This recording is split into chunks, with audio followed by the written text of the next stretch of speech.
My name is Caitlin, and I chose Black Americans to do this presentation on. Now, on this slide, I added a few pictures of Black Americans. We all know these three individuals, and if you do not, I will tell you. Rosa Parks was arrested on December 1st, 1955, for not giving up the front seat she was sitting in on the bus when it was segregated to whites in the front and blacks in the back. Barack Obama became the first black president in 2008, and Martin Luther King Jr. led the March on Washington in 1963 during the Civil Rights Movement. Now, throughout history, Black Americans have been discriminated against and racially profiled. It began when they were brought here as slaves and has slowly changed. Nowadays, they are still treated differently. For example, in a majority white neighborhood, you would not expect to see a Black American. So if someone from the neighborhood was to see a Black person, they would probably assume that they're up to no good. Now, with this graph, I would like to add that when it comes to doctors assisting Black Americans with their health problems, doctors believe that they have a higher pain tolerance, so they will brush off something that could be brought to their attention. This chart and the next one just show some of the issues that Black Americans face. Now, this one shows the leading causes of death, with heart disease being the highest at 23.7%, cancer coming in second with 20.2%, unintentional 7.9%, which is kind of a big gap from second place. And compared to their white counterparts, Black Americans are at higher risk for diabetes and elevated blood pressure. This one I thought would be interesting to see as well, and it's the number of people shot to death by police in the United States from 2017 to 2020 by race. Now, the three races that are included are whites, blacks, and Hispanics. I thought this graph would be an interesting thing to look at, even though we know that Black Americans get racially profiled. According to this graph, white Americans get shot to death more than Black Americans by the police in this time frame.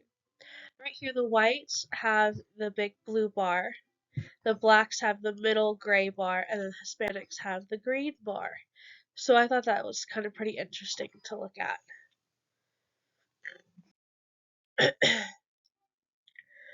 Now, the biggest challenge that Black Americans face in healthcare is not being listened to. Black Americans are not being taken seriously when voicing healthcare issues they have, or for someone they are speaking for, such as a child or a loved one who can't speak for themselves.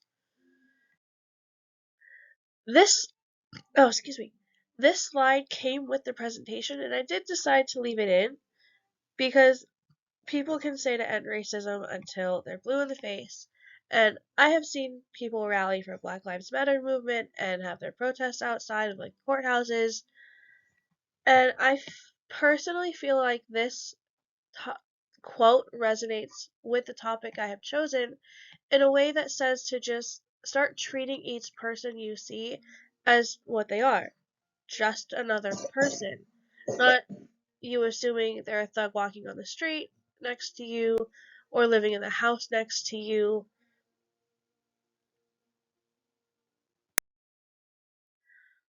Now, I did include a show reference, and if you don't know, what was that? This is Callie Torres. She is a lesbian doctor. This is Maggie, and this is a homophobic mother. Now, I'm sure most of us have seen Grey's Anatomy, and whoever has knows who Maggie is. The white woman in the picture is homophobic and just found out her daughter is lesbian, just like Callie.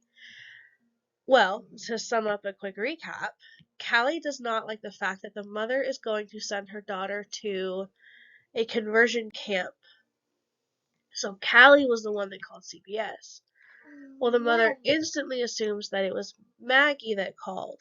And we can all guess that it had to do with her being black, because that seems like that's all the mother saw. Now, I added this timeline to show how long Black Americans have been treated differently just because of their skin color.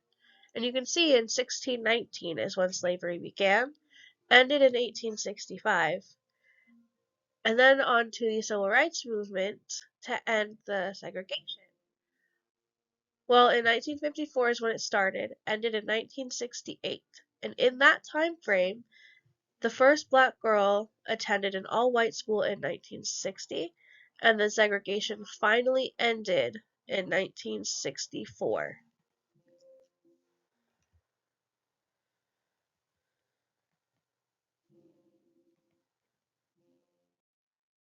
For this, this is incarceration in Arizona in 2010. And you can see that whites have the lowest with 633. Hispanics are coming in third with 1,453. Blacks have the highest, running with 3,184. And American Indian Alaskan Native are at 2,267 people incarcerated in Arizona in 2010 per 100,000 people in each race. And that is all the information that I have for you. I hope you learned something new and enjoyed this presentation. Thank you for watching.